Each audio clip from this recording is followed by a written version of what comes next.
Hi అండి. కొత్త వాళ్ళ కోసం అయితే నెక్ ఎలా వేయాలో చూపిస్తున్నా. నెక్ వేసేటప్పుడు మీరు తప్పకుండా క్రాస్ పీసే తీసుకోండి. క్రాస్లోనే జాయింట్లు చేసుకోండి. పీసెస్ ఉంటాయి కదా, వాటిని క్రాస్లోనే జాయింట్స్ చేసుకోండి. చేసుకున్న తర్వాత మీరు ఇలా చేయితో ఇలా గట్టిగా పట్టుకోవాలన్నమాట.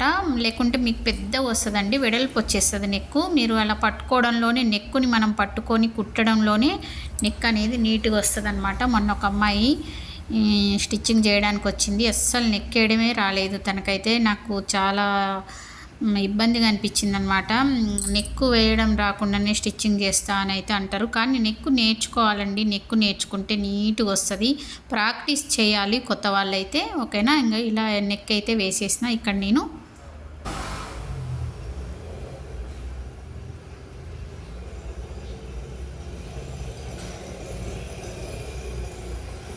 ఆ తర్వాత ఇలా జాగ్రత్తగా నెక్కు మిగతా ఎక్స్ట్రా పీస్ని చాలా జాగ్రత్తగా కటింగ్ చేసుకోవాలండి. ఇక్కడ వీడియో అయితే సరిగా రాలేదు, ఇది షాప్లో తీస్తున్నా అనమాట ఈ వీడియో.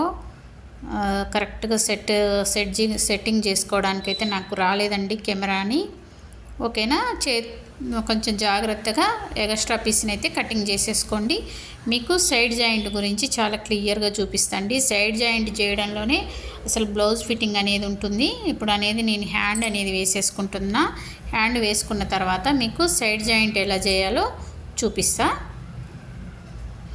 ఇక్కడ నేను రెండు బ్యాక్ పార్ట్ యొక్క arm whole round, front part యొక్క ఆర్మ్ హోల్ రౌండ్ కరెక్ట్గా వచ్చిందా లేదా అని చూసుకుంటున్నా. కొంచెం ఎక్స్ట్రా కటింగ్ చేసినండి, ఇది ఎప్పుడో కటింగ్ చేసిన బ్లౌజ్ అనమాట. ఈరోజు అయితే స్టిచ్చింగ్ చేస్తున్నా. 2 డేస్ నుంచి అయితే నాకు స్టిచ్చింగ్ చేయడానికి వీలు పడలేదు, దానివల్ల నేను వీడియోలు కూడా పెట్టలేకపోయానండి, ఓకేనా. ఇప్పుడైతే హ్యాండ్ స్టిచ్చింగ్ చేసుకుందాము. హ్యాండ్ స్టిచ్చింగ్ చేసుకున్న తర్వాత మీకు సైడ్ జాయింట్ ఎలా చేయాలనేది క్లియర్గా చూపిస్తా. హ్యాండ్ని సెంటర్ చేసి ఒకసారి భుజం మీద జాయింట్ దగ్గర పెట్టి ఇలా చూసుకోవాలండి. ఇలా చూసుకోవడం వల్ల మనకి హ్యాండ్ అనేది కరెక్ట్గా వస్తుంది, సెంటర్ అనేది. ఇక్కడ చూడండి, నేను లో సంక్ అనేది ఎలా చేస్తానో స్టిచ్చింగ్ చేసేటప్పుడే లో సంక్ అనేది చేస్తాను అనమాట. ఇప్పుడు చూసుకొని చూసిరా లో సంక్ అనేది కటింగ్ చేసేసిన. ఎందుకంటే మనం బ్లౌజ్ యొక్క ఆర్మ్ హోల్ రౌండ్ ఫ్రంట్ పార్ట్లో తీస్తాం కదా, లో సంక్ అంటాం, అక్కడ అది మనం హ్యాండ్కి తీసిన లో సంక్ అనేది కరెక్ట్గా స్టిచ్చింగ్ ఒకే దగ్గర రావాలండి. ఆ లోత్ అనేది ఒకే దగ్గరకు వస్తేనే మనకి ఫ్రంట్లో లోసంక దగ్గర ముడతలు రాకుండా కరెక్ట్గా వస్తుంది అనమాట, ఓకేనా. అది చూసుకున్నాను అనమాట. ఇక్కడ నేను ఎక్స్ట్రా ఉన్న పీస్ని అయితే కటింగ్ చేసేసుకుంటున్నా. చూడండి, ఇట్లా ఎక్స్ట్రా ఉన్న పీసెస్ పడ్డాయి అనమాట హ్యాండ్కి, కొంచెం దాన్ని కటింగ్ చేసిన.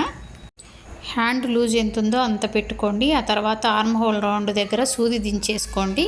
దించుకున్న తర్వాత మీరు నడుముని 4 భాగాలు చేసి 4 భాగాలు సమాన భాగాలు పెట్టడం ఒక పద్ధతి అండి సైడ్ జాయింట్ చేసేటప్పుడు. ఇంకో పద్ధతి ఏంటంటే, ఒకవేళ ఎవరైనా సైజ్ బ్లౌజ్ ఇస్తే సేమ్ వాళ్ళ బ్లౌజ్ లాగా రావాలి అంటే, ఇప్పుడు నేను ఇక్కడ చూపిస్తున్నాను అనమాట. ఇక్కడ వాయిస్ ఓవర్ ముందే ఇచ్చిన, కానీ షాప్లో డిస్టర్బెన్స్ వల్ల అది గోలగోలగా ఉందండి, బాగాలేదు. బయట సౌండ్స్ అన్నీ పడ్డాయి, దానివల్ల నేను మళ్ళీ సైలెంట్ చేసేసి వీడియోని మళ్ళీ చూపిస్తున్నా. ఇక్కడ చూడండి, మనకి 4వ డాట్ పడుతుందన్నమాట. ఆ 4వ డాటు ఇప్పుడు వేసేసుకుంటున్నా. ఎంత పడుతుంది అనేది మనం సైడ్ జాయింట్ చేసేటప్పుడు ఆ 4 డాట్ వేసుకుంటే మీకు ఆ జాయింట్ అనేది కరెక్ట్గా వస్తుంది అనమాట. ఎక్కువ తక్కువ కాకుండా కరెక్ట్గా వస్తుంది. ఇప్పుడు ఇక్కడ నేను ఏం చేసిన, నా దగ్గర బాడీ మెజర్మెంట్సే ఉన్నాయండి, సైజ్ బ్లౌజ్ లేదు, అందుకని 4 సమాన భాగాలు చేసి పెట్టేసుకున్నా. లేదు సైజ్ బ్లౌజ్ ఎవరైనా ఇస్తే మాత్రం దానికి వేరే పద్ధతి ఉంది. వాళ్ళ బ్యాక్ పార్ట్ ఎంత ఉందో చూసి బ్యాక్ ఒక డాట్ పెట్టుకోండి. బ్యాక్ సైడ్ని మడత పెట్టి ఒక డాట్ పెట్టుకోండి. ఆ తర్వాత వాళ్ళ ఉక్సుల పట్టు ఎంత ఉందో అంతే పెట్టండి, వాళ్ళ లూబుల పట్టు ఎంత ఉందో అంతే పెట్టండి. అప్పుడు మీకు వాళ్ళు సైజ్ బ్లౌజ్ ఇస్తే ఆ సైజ్ బ్లౌజ్ ఎలా ఉందో సేమ్ అలాగే ఉంటుంది, ఓకేనా. నా వీడియోలు నచ్చితే ఫాలో అవ్వండి ఫ్రెండ్స్. కొత్తగా ఎవరైనా చూస్తే సబ్స్క్రైబ్ చేయండి. న్యూ మెథడ్ కటింగ్ కూడా మన ఛానల్లో ఉంది, తప్పకుండా మీరు న్యూ మెథడ్ కటింగ్ ఫాలో అయ్యి ఎలాంటి వాళ్ళకైనా బ్లౌజు కుట్టండి. కొత్త వాళ్ళైనా సరే ఈజీ మెథడ్ అండి అది. పాత వాళ్ళైనా కొత్త వాళ్ళైనా ఆ మెథడు చాలా ఈజీగా ఉంటుంది. ఎలాంటి వాళ్ళకైనా బ్లౌజ్ ఫిట్టింగ్ అనేది పర్ఫెక్ట్ ఫిట్టింగ్ వస్తుంది. కాకపోతే దానికి తప్పకుండా బాడీ మెజర్మెంట్స్ అయితే కావాలండి. సైజ్ బ్లౌజ్తో కూడా మనం టేప్తో కొలుసుకొని ఒక పేపర్ మీద రాసుకొని అలా కూడా చేసుకోవచ్చు, ఆ కటింగ్ని.